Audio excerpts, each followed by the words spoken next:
yang mau kita lakukan dalam kuliah ini adalah kita mau memahami prinsip-prinsip dalam metode analisis rangkaian, ya.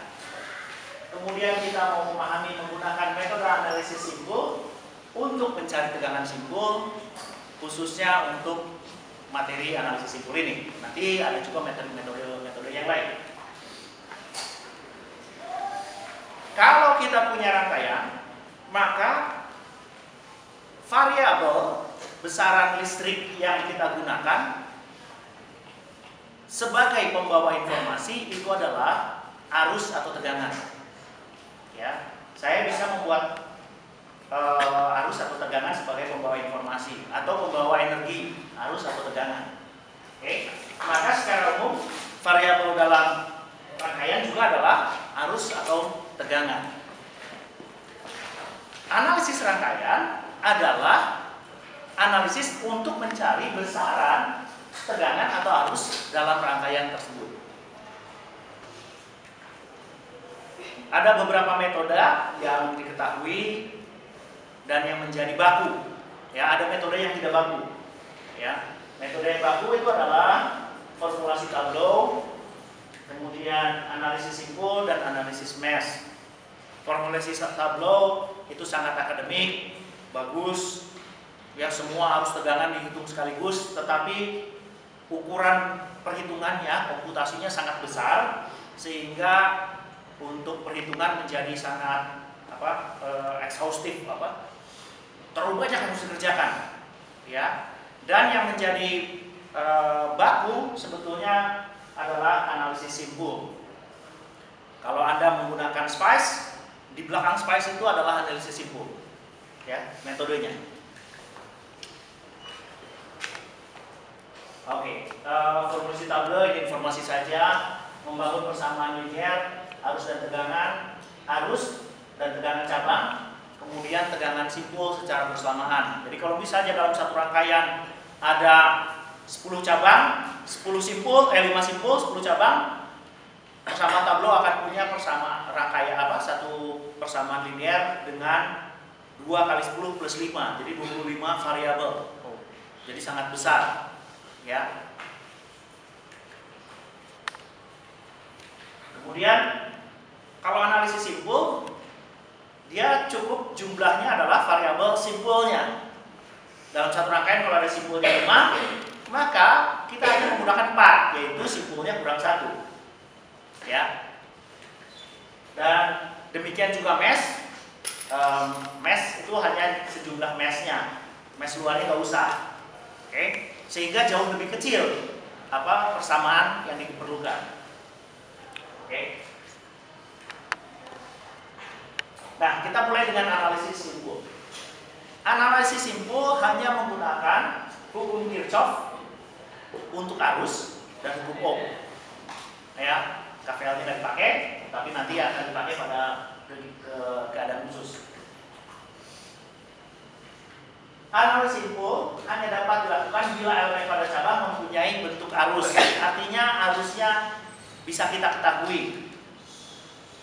Ada elemen yang menghalangi untuk analisis simpul, yaitu bila tidak ada representasi arus oleh tegangan simpulnya. Kalau baca gini agak bingung. Kita lihat saja komponennya apa saja: sumber tegangan bebas, sumber tegangan dependen, dan sumber arus dengan pengendali arus. Ini yang masih bingung juga, pakai kata-kata nggak kebayang. Kita lihat gambarnya saja. Oke. Kalau saya punya sumber arus, maka saya punya arusnya tahu, I sama dengan IS misalnya, sumber arus IS bebas. Kalau saya menggunakan KCL, maka arusnya saya tahu, bisa saya masukkan, bisa saya hitung. Oke. Kalau saya punya resistor, I sama dengan tegangan pada resistor dibagi dengan R. Saya tahu arusnya. Kalau saya menggunakan KCL, saya bisa jumlahkan. Oke. Demikian juga kalau saya punya sumber arus dependen, dependennya terhadap tegangan. Oke. Karena pada metode arus simpul kita menghitung tegangan simpul. Variabelnya tegangan simpul. Sehingga saya bisa nyatakan arusnya sama dengan G besaran transkondutansinya kali V C kurang VD misalnya di terminal yang mengendalikannya. Ini ada representasi arusnya yang bisa digunakan menghitung dengan KCL. Sebaliknya, kalau saya mempunyai sumber tegangan bebas, arusnya bebas. Sehingga saya nggak bisa tentukan berapa arusnya. Oke, sumber tegangan dependen ya sama, arus namanya sumber tegangan. Oke, itu juga tidak bisa digunakan dalam metode arus metode analisis simpul. Kemudian yang satu juga dependent current source. Current source-nya bisa kita tahu arusnya, tetapi pengendalinya ini arus. Padahal arus tidak dihitung di dalam tidak menjadi variabel utamanya di dalam analisis simpul, tegangan simpul, sehingga kita juga nggak tahu.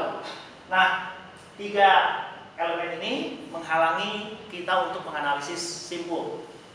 Hanya rangkaian yang punya elemen seperti ini bisa dilakukan analisis simpul. Oke, ada cara untuk mengatasinya, tetapi untuk metode yang pertama yang paling sederhana kita tidak bisa lakukan. Oke, nah sekarang langkahnya seperti apa? Langkahnya dalam rangkaian tersebut kita harus memilih simpul mana yang sebagai rujukan, sebagai ground, sebagai potensial nol. Oke. Kemudian simpul-simpul lain kita kasih nama. Misalnya nomor 1, 2, 3, 4, 5 yang tadi pertama 0. Oke. Begitu juga nanti Anda pakai spice, harus ada simpul yang disebut ground, simpul 0. Karena dia menggunakan metode analisis simpul. Oke. Yang lain kita beri nama. Arus cabangnya ini agak exhaustif juga. Arus cabangnya diberi nama ya untuk pemula ini perlu dilakukan supaya jangan terlewat. Oke.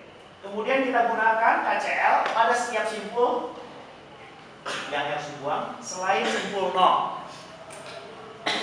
Kemudian nyatakan arus sebagai fungsi tegangan simpul atau sebagai nilai saja kalau dia sumber arus bebas, dan kita susun persamaan linier dan kita selesaikan. Oke. Kalau baca seperti ini pasti bingung. Kalau contoh lebih mudah, selalu gitu kan? Nah, kita lihat contohnya. Susun persamaan rangkaian berikut dengan metode analisis simpul. Kita mau membuat persamaan rangkaian. Apa langkah pertama? Langkah pertama adalah menentukan simpul rujukannya, groundnya. Maka yang kita lakukan pertama memilih simpul rujukan, memberi nama simpul. Ini 0. Maka itu sebagai rujukan saya. Berikutnya saya memberi nama yang lain, ya. V1, simpul untuk simpul 1, saya beri tegangannya V1. Simpul 2 ini saya beri nama V2. Dan kemudian memberi arus cabangnya supaya nggak terlewat, ya. Sekali lagi nanti kalau udah mahir nggak perlu dikasih nama lagi, ya. Di sini bahwa saya punya cabang, dan seterusnya. Saya koreksi sedikit waktu minggu lalu ke KCL supaya mudah rujukannya kalau arus keluar sebagai positif ya. Kemarin arus masuk positif ya, arus keluar sebagai positif. Maaf, saya yang salah. Sebetulnya dibulak-balik nggak persoalan, tetapi supaya konsisten keluar saja sebagai positif, nanti konsisten dengan materi-materi berikutnya. Oke. Nah, setelah kita punya semua nama-namanya, maka saya bisa melakukan menulis persamaannya. Oke. Yang pertama kita lakukan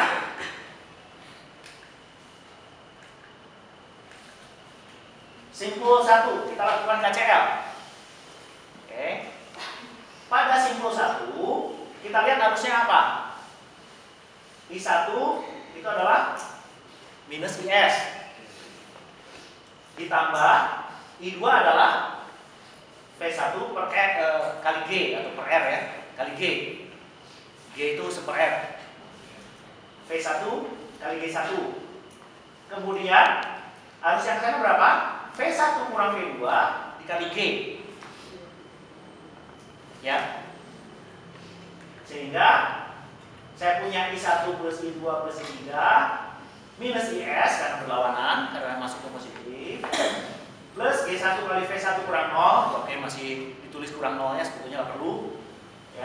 pisahkan variabel V1, V2 itu variabel rangkaiannya, ya, yang seperti saya awal akan dikatakan harus satu tegangan. Kemudian di sebelah kanan konstan. Oke. Kalau Anda ingat pelajaran apa? Aljabar linier ya.